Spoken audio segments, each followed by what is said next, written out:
In this segment, we are going to begin considering some of the vast cultural changes that occur as the result of the application of the steam engine to manufacturing.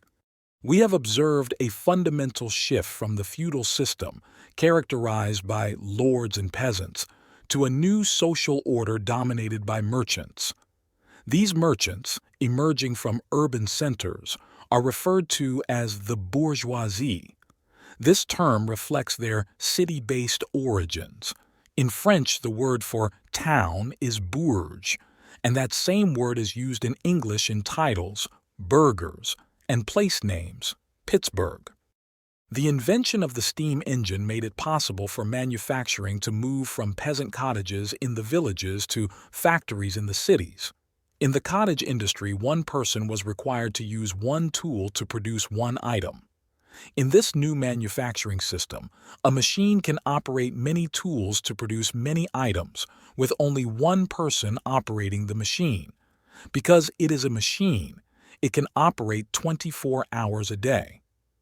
The focus shifts to producing a large quantity of goods of medium quality at low prices.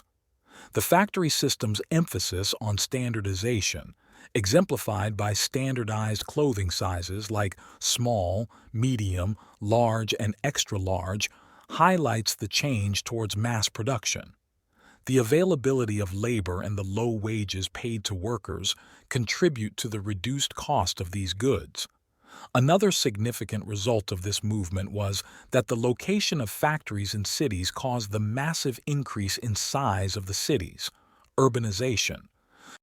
We will more fully consider the effects of the agricultural revolution in a later segment. At this point, we will just note that the introduction of new crops from the Americas and advances in agricultural methods made it possible for less people to grow more food.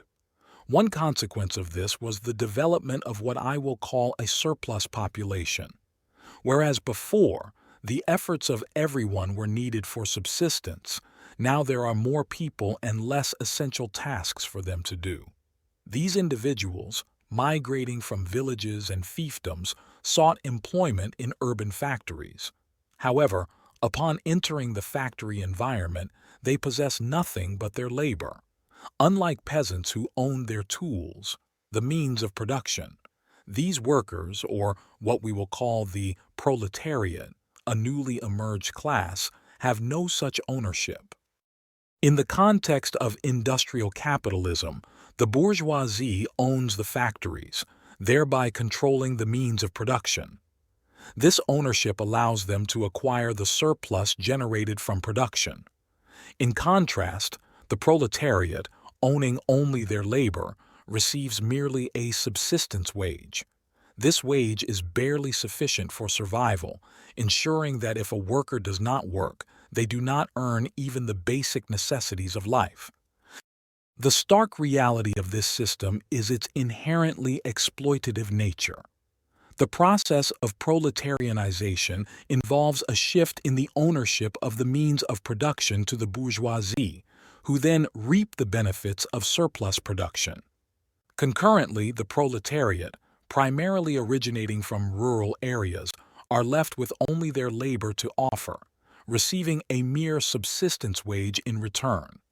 This dynamic results in the formation of two distinct classes, the well-off bourgeoisie and the working poor, the proletariat. As you will see in the video I assigned for your discussion topic, this imbalance will eventually lead to social upheaval, not just in Europe but in every capitalist country, including the United States. Please proceed to answer the questions in the assignment on Canvas. If you have any questions, you can post them in the open forum discussion or contact the professor using Canvas email.